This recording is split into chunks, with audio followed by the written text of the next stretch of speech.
está aí a chamada para os irmãos. Bom, eu convido você a abrir a sua Bíblia no livro de Deuteronômio, capítulo de número 4, Deuteronômio, capítulo de número 4,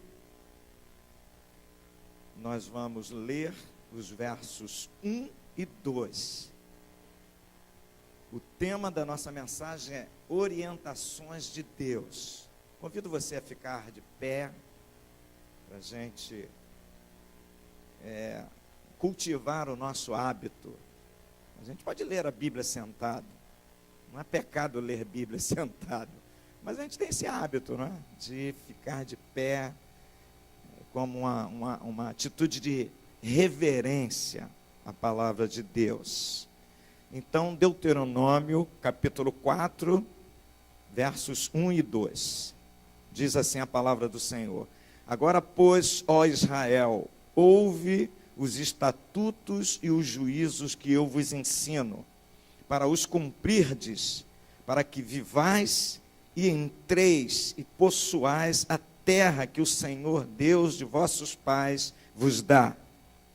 Nada acrescentareis à palavra que vos mando, nem diminuireis dela, para que guardeis os mandamentos do Senhor vosso Deus, que eu vos mando. Meu Pai, eis a tua palavra que nós acabamos de ler. Jesus, ajuda-nos agora na meditação, na compreensão, que o teu Espírito Santo possa trazer revelação aos nossos corações, que o teu Espírito Santo possa tirar dos nossos ouvidos os bloqueios, tirar, Jesus, do nosso entendimento tudo aquilo que bloqueia, para que possamos, Senhor, compreender a tua palavra, a tua vontade para as nossas vidas nesta noite. Eis-nos aqui, Jesus, nós precisamos, nós estamos sedentos, nós estamos carentes de ti, Senhor. Precisamos da tua palavra, necessitamos desse alimento. Fala-nos nesta noite, meu Deus, fala comigo, fala com o teu povo, com os teus filhos que estão aqui, Jesus, pois precisamos ser alimentados nesta noite. Temos uma jornada pela frente, uma caminhada longa, Jesus, e só a tua palavra pode nos sustentar, Senhor. Por esta razão, nós invocamos o teu nome, Senhor. Clamamos a ti, a tua palavra diz: clama-me, responder-te-ei, anunciar-te-ei coisas grandes e firmes que não sabes. Anuncia-nos nesta noite coisas grandes que nós não sabemos. E assim seja glorificado e exaltado o teu nome, ó Pai, em nome de Jesus. E toda a igreja diga amém. Tome o seu lugar, por favor.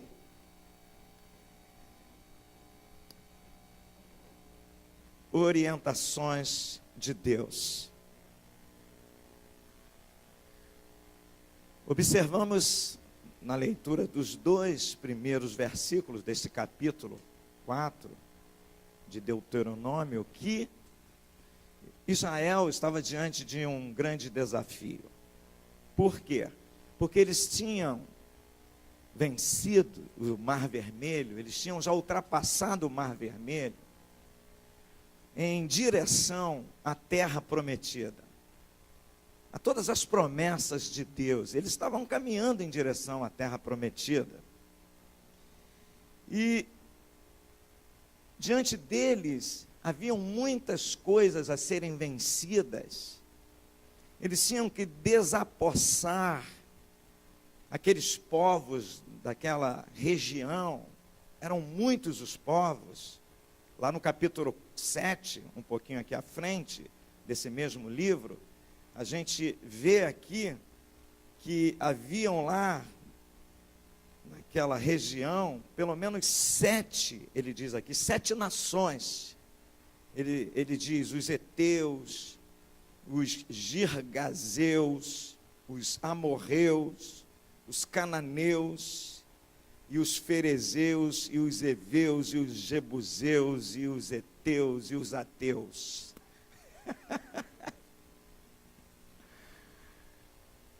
eram muitas nações, e eles estavam diante desse grande desafio.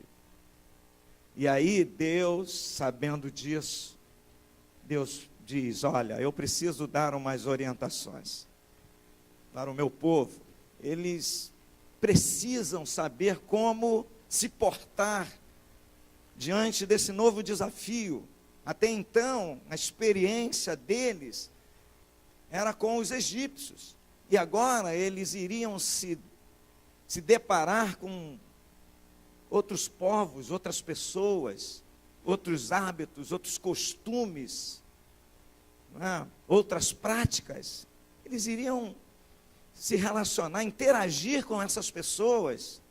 E aí, como fica a fé, como disse o Cláudio Claro, ilustrando a questão do que o apóstolo Paulo fala de não vos embriagar com vinhos, onde há dissolução e contenda, onde há dissoluções e contendas.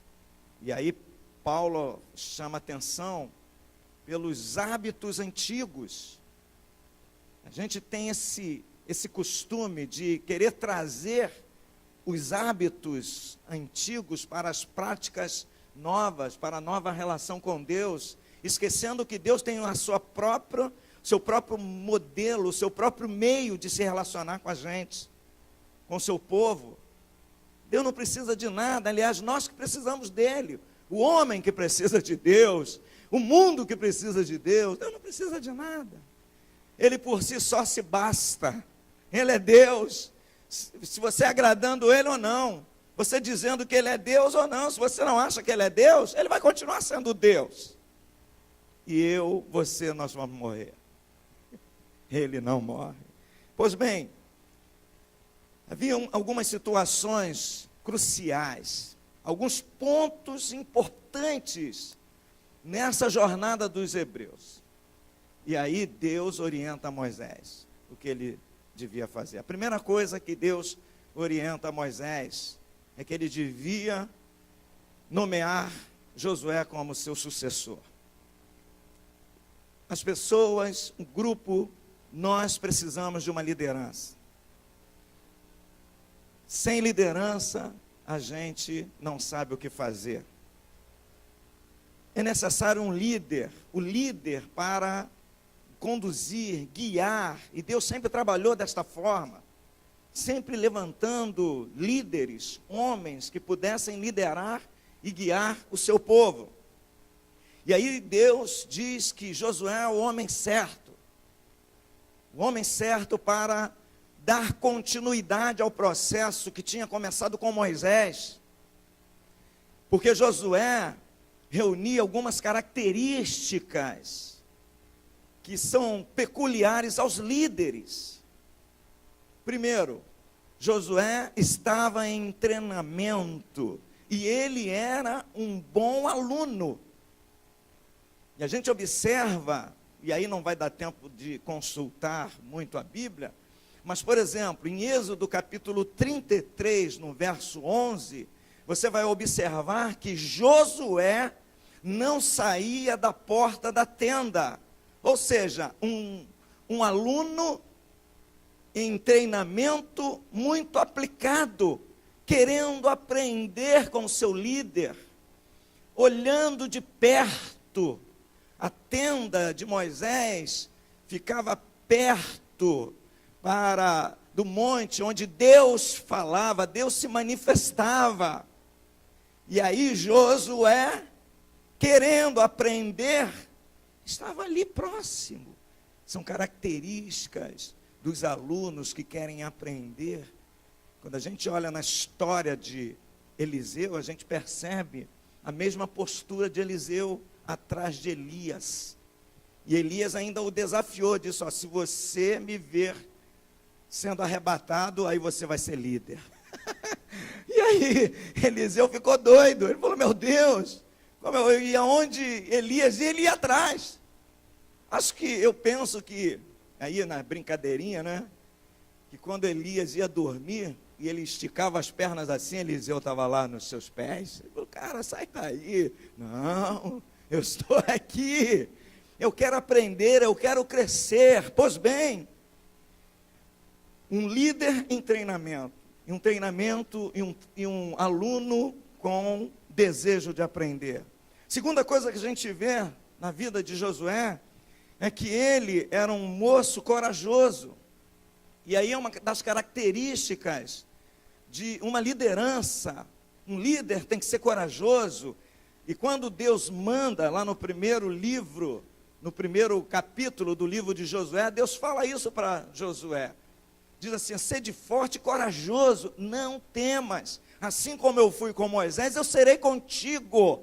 Não tenha medo. O que fez Moisés ser grande não é a capacidade que ele tinha de ser criado no palácio, de aprender a respeito das coisas palacianas, mas o que fez Moisés ser grande foi a minha presença. Tanto é que Moisés, sendo palaciano, estava lá desterrado, fugiu, estava longe dos holofotes, e Deus o buscou lá no deserto para fazê-lo grande. E é assim que Deus faz. Deus busca você, quem sabe no ostracismo, no cantinho, que ninguém valoriza você, mas Deus sabe da nossa capacidade, Deus sabe do nosso potencial, Deus sabe o que você tem por dentro, que Ele pode extrair e fazer de você um líder, uma liderança. Josué era corajoso. Terceira coisa que a gente vê em Josué, ele tinha um caráter ilibado. Todo líder bom tem que ser bom caráter, tem que ter um caráter elevado, um caráter grande, para que os seus seguidores possam imitá-lo. É isso que Paulo diz, ó: sedes meus imitadores, porque eu imito a Cristo. Eu posso seguir Paulo, e às vezes a gente já se pegou falando isso, copiando pessoas. Eu não devo seguir ao homem. Deve seguir ao homem, sim, ao homem de caráter, porque o homem de caráter segue a Cristo. E se eu não for um líder que eu possa ser exemplo para você, eu não tenho condições de liderar nada. Então, caráter ilibado. Pois bem, este é o homem. Deus é assim. Deus separa as pessoas. Deus sabia que Israel precisava de um líder, e um líder com essas características, para fazer o povo chegar, desapossar as nações da época. Eles ainda tinham que cruzar o Jordão. Era um novo desafio, bem semelhante ao Mar Vermelho. O Jordão, no período das cheias, das chuvas, ele transbordava, irmãos. E aí era o grande desafio que Josué tinha pela frente, como líder. Foi treinado e capacitado, coisas grandes. Quem sabe a gente tem medo. A gente tem medo das coisas grandes. A gente tem medo de enfrentar determinadas situações. Mas saiba de uma coisa, como diz o salmista: com o meu Deus eu salto muralhas, com o meu Deus eu desbarato exércitos. Aleluia! Não tenha medo, meu irmão. A segunda orientação de Deus é em relação à vida religiosa do seu povo. Ele exorta o povo a para não serem seduzidos, para não ser seduzidos pelos costumes local, aderindo à prática de esculpir imagens de escultura. Era uma prática muito comum. Eles esculpiam imagens de escultura. E aí Deus diz o seguinte: olha, no meio dessas nações há uma idolatria. Eles são idólatras. Então eu oriento o seguinte: em primeiro lugar, está lá ainda no verso 15: não faça a imagem de nenhum homem. Não crie um ídolo, por mais espetacular que este homem seja. E a gente, quando olha para a história, a gente vê grandes vultos na história, pessoas espetaculares, queridos, não é verdade? Mas aí Deus fala que eu não posso fazer imagem de escultura desse sujeito, deste homem. Da mesma forma, a mulher, eu não posso fazer uma imagem de escultura da mulher. A orientação de Deus é nem fazer imagem de escultura, nem de homem, nem de mulher, nem de animal que há na terra, nem das aves que voam, nem de animais que rastejam, nem de peixes que há nas águas. Eu não posso fazer nenhuma imagem de escultura. E aí, esse é o poder sedutor. Eu crio ídolos. Nós temos uma capacidade fantástica para criar ídolos. Como nós criamos ídolos, como nós idolatramos coisas.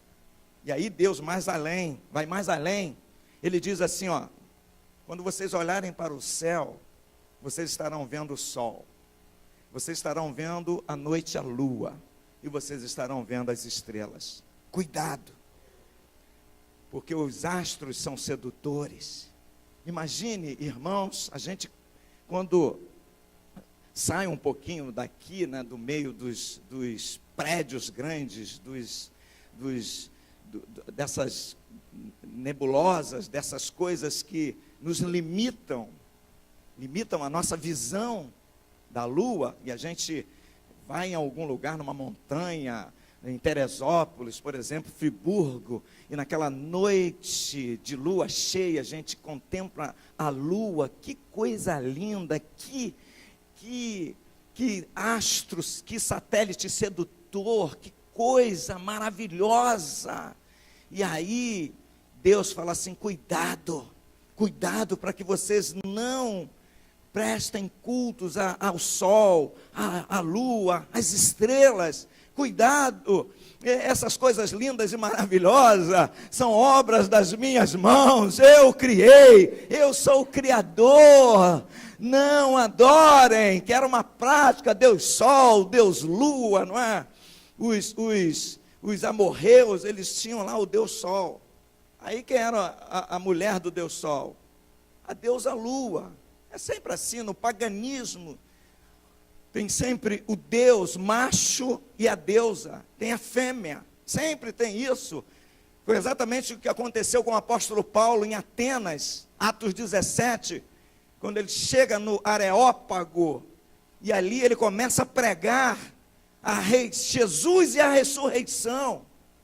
E eles se reuniam ali, os grandes filósofos da época, eles discutiam, os grandes teólogos, religiosos, e eles discutiam as filosofias, as teologias, e Paulo vem pregando, ele olha para um altar, e no altar está escrito ao Deus desconhecido, ele começa a pregar Jesus e a ressurreição, e ele é inquirido pelos filósofos, e eles pensavam que Paulo estava pregando os novos deuses, Jesus o macho e a ressurreição a fêmea. É assim, o mundo vive assim, o paganismo tem esse conceito, essa ideia. Hoje nós percebemos que existe um movimento no catolicismo para elevar Maria à quarta pessoa não pode ser trindade é 3, eu não sei. Vai ser quarta pessoa da divindade, pode ser isso?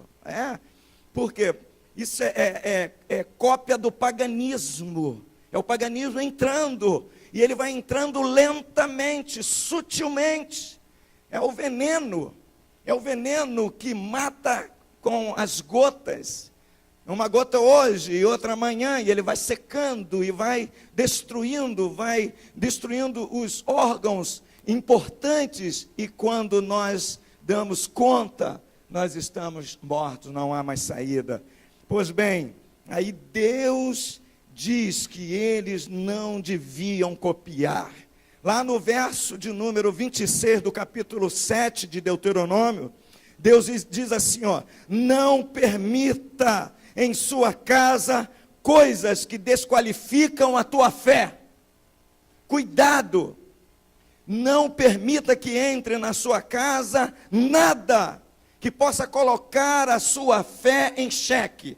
Vou ler o texto, verso 26. Ele diz assim: não meterás, pois, coisa abominável em tua casa, para que não sejas amaldiçoado, semelhante a ela, de todo a detestarás, e de todo a abominarás, pois é amaldiçoada. Cuidado, esse cuidado de Deus, para que você não permita que entre na sua casa determinadas coisas, que os seus filhos não acessem, contextualizando, a internet em programas que são programas nocivos, são jogos violentos, e o Wesber falou muito bem, o Anderson Silva virou um ídolo, mas é uma violência. O UFC, eu não vejo, eu não assisto, porque é violência.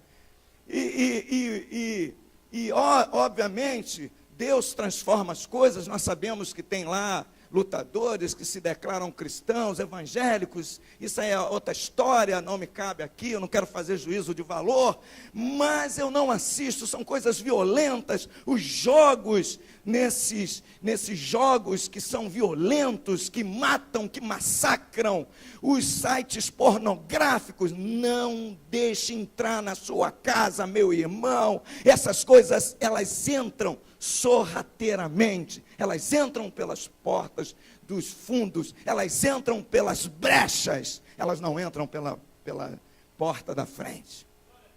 Amém? Glória a Deus mesmo. Aleluia. Terceira orientação de Deus, eu vou correr um pouquinho, senão não vai dar.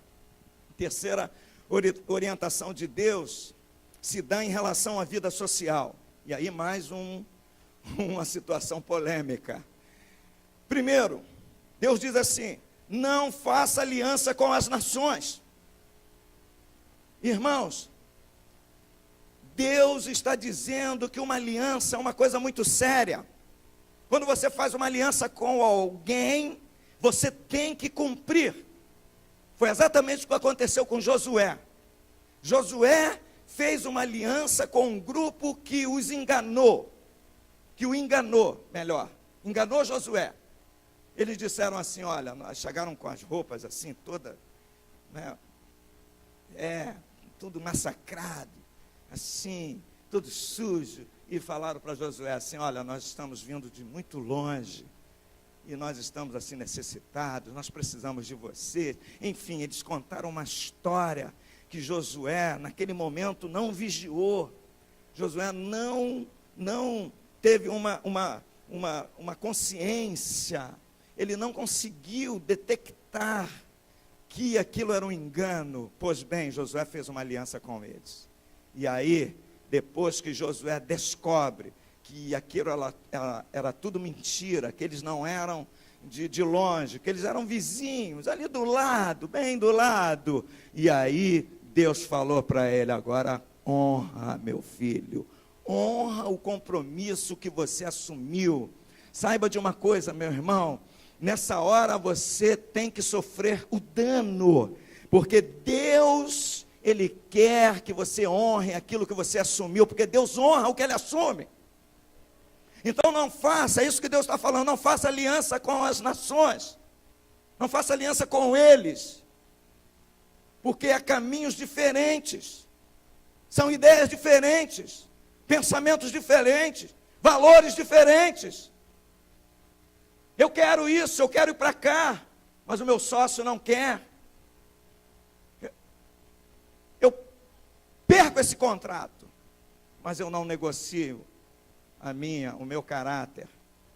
Existem valores que são inegociáveis, então eu não posso fazer aliança. Segunda coisa que ele faz aqui: não contrair matrimônio com os filhos dessas nações. Ih, agora ficou brabo, pastor. Não contrair matrimônio com os filhos dessas nações. Uma das coisas mais, um dos erros mais comuns no meio evangélico é isso. Os crentes não respeitam isso, que Paulo chama de jugo desigual. Jugo desigual.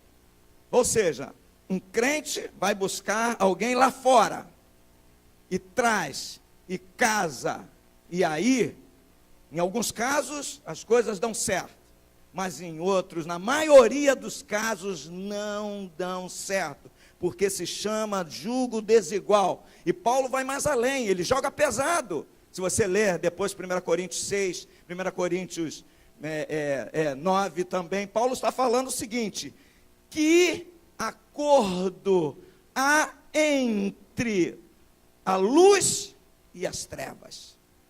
Então Paulo considera isso um pecado gravíssimo.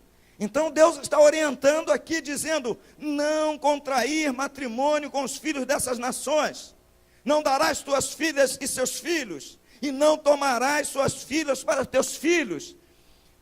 Neemias enfrentou uma situação gravíssima desse tipo, e para ele fazer a reforma em Israel, ele teve que exortar o povo a tomar uma decisão seríssima, para que eles mandassem embora as mulheres que eles tinham trazido. Foi terrível. Com os filhos, olha só o problema seríssimo, muito sério. Então a vida social, cuidado com o jugo desigual. O jugo desigual é terrível. Um casamento com alguém que não professa a mesma fé que você professa, vai complicar a sua vida. Quarto lugar, e aí eu termino aqui a minha mensagem, para a gente orar e passar a ceia. Quarta orientação de Deus em relação à prosperidade. Deus é o dono de toda a riqueza desse planeta. O profeta Ageu diz assim, que ele é o dono do ouro e da prata. Salmo 24 diz que o céu e a terra pertencem ao Senhor, e tudo que há pertence a Deus. Ele é o dono de todas as coisas. Porém, ele conduz o povo à prosperidade. Quando ele fez a promessa ao seu povo, ele disse o seguinte: olha, vocês possuirão uma terra que mana leite e mel.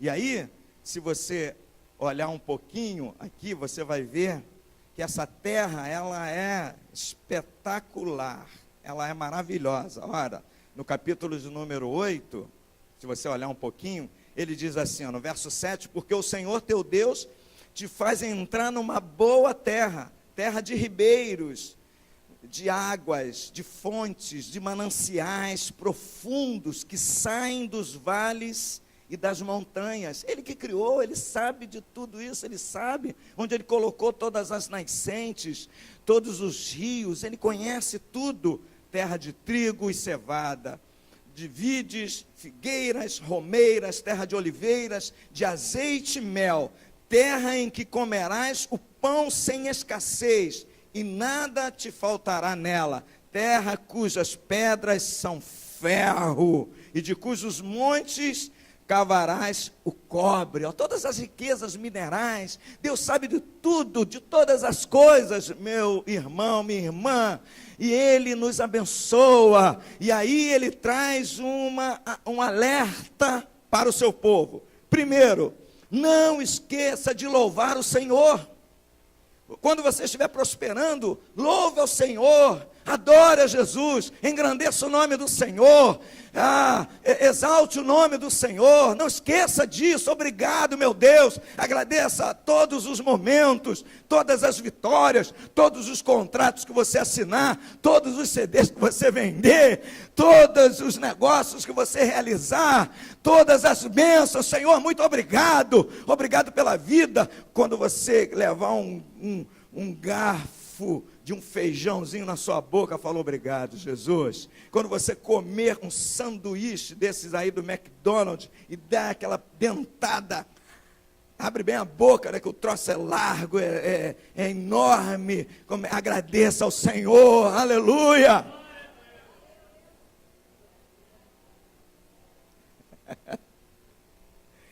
Aleluia, glória a Deus. Não esquecer do Senhor. Uma das coisas mais que tem acontecido ultimamente, irmãos, são as pessoas que estão esquecendo de Deus, esquecendo do Senhor, esquecendo dos seus dias difíceis. E ele alerta isso aqui, no capítulo 8, esquecer dos momentos lá no deserto, nos momentos em que você ficou sozinho e ninguém apareceu. Imagina Elias lá no deserto, não tinha uma viva alma para ajudar, para dar comida a ele, não tinha viúva, lá no lugar não tinha nem viúva. Ele ficou num lugar, não tinha nem viúva. Para ele pegar lá um pão, um bolo de cevada. Aí sabe o que Deus faz? Deus enviou um corvo. Falou, fique tranquilo, Elias, eu vou mandar um corvo, e se o corvo me desobedecer, comer a carne, eu mando o anjo. Mas o corvo foi obediente. Irmãos, os animais são mais obedientes que alguns homens. Aí o salmista diz assim, não sejais como a mula, que só obedece no arreio, quando você puxa na rédea, a bichinha, e o corvo foi lá e levou o bife. Aí Elias, aquele sol escaldante, ele pegou lá na pedra, assim, não é? Isso não é novo, não. Esse negócio dos caras dizer, não, eu agora descobri de assar o churrasco na pedra. E Elias já fazia isso, ele botou lá na pedra e botou aquele bifinho, eu imagino, com aquela gordurinha do lado, não é? Aquele contrafilé, aquela gordurinha, fica macio. Aí veio o sol, aí ele virou, aí saboreou, aí obrigado seu corvo, delivery, entrega rápida, diretamente do céu. Que coisa maravilhosa, irmãos, é Deus que cuida da gente, de você não pode esquecer dos teus dias difíceis lá no deserto, de alguém te socorreu, quando você só tinha uma roupa, quando você só tinha um sapato, quando você só tinha uma calça, quando você, quem sabe, ia a pé para o trabalho, quando você não tinha o dinheiro da passagem, não tinha carro, você não pode esquecer disso. Tem gente que agora, né, está numa boa, está lá bem, 3 carros, aí olha para a garagem, tem gente que nem dorme. Eu sei de uma história que o irmão me contou, ele falou, pastor, de noite levantava para olhar os meus carros, de madrugada, é verdade, e acabou esquecendo de Deus. O verso 14 fala de elevar o coração, não deixa o seu coração se exaltar, não deixa isso entrar no seu coração, de achar que você que é o tal, que você que tem capacidade, que você que é inteligente, que você que arquitetou o plano, que você é dinâmico. Sim, você pode ser tudo isso, mas quem dá essas coisas é Deus que te dá esses dons. Existem pessoas que têm o dom de ganhar dinheiro, né?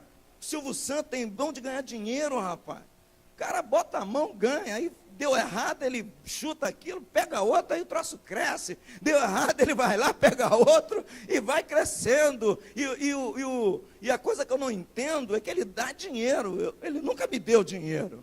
Mas ele está sempre, quem quer dinheiro, e joga aviãozinho, e faz aqueles joguinhos lá, e o cara leva não sei quanto, 200, e outro leva. Aí eu penso que é uma capacidade, é um dom que ele tem, um talento de gerenciar, de ganhar dinheiro. E será que ele é grato a Deus? Será que o seu coração é elevado? Será que ele se exalta? Acha que ele é o bom, que é o bambambam, que é o maravilhoso, que sem ele nada se fez e nada se faria? Será? A gente tem que não permitir que o nosso coração se eleve. E aí, com essas orientações, Deus deixa o seu povo, Deus deixa você escolher.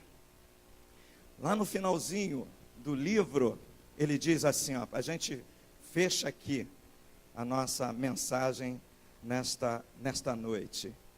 Vamos ficar de pé para a gente orar.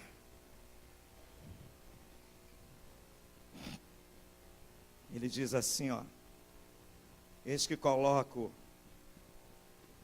para você escolher a vida e a morte. Escolha, pois, a vida e viva você e a sua família. Eu gosto do Evangelho por isso. O Evangelho não é imposição.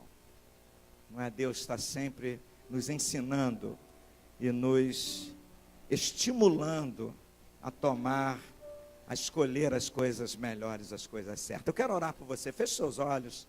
Coloca a mão no teu coração. Eu não vou convidar ninguém para vir aqui.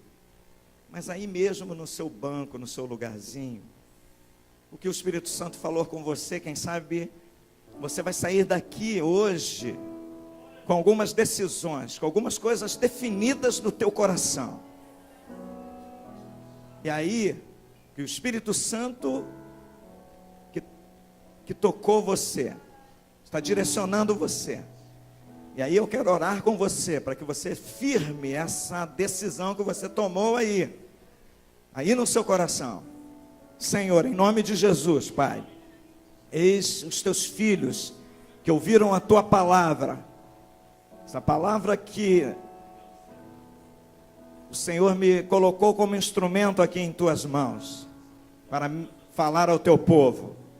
Em nome de Jesus, Senhor, as decisões que estão sendo tomadas, que foram tomadas após ouvirmos a tua palavra, Jesus, certamente não terá valor algum se nós apenas ouvirmos a tua palavra e não sairmos daqui com decisões, com um desejo em nossos corações de praticar a palavra. Portanto, Senhor, não permita que os corações sejam, as coisas sejam demovidas dos corações. Não permita, Jesus, mas que saiamos daqui com esta convicção, com esta certeza, e que possamos tomar as medidas corretas, as decisões corretas, da forma como o teu Espírito nos falou. Assim como o Senhor disse a Moisés, para que Moisés construísse o tabernáculo, da forma como o Senhor o disse, da maneira como o Senhor o orientou. Portanto, que assim seja nesta noite, em nome de Jesus, que possamos, Senhor, tomar essas decisões e levar adiante, para a glória do teu nome. Abençoa cada vida neste lugar, em nome de Jesus, aleluia, amém. Quem não tomou a ceia de manhã?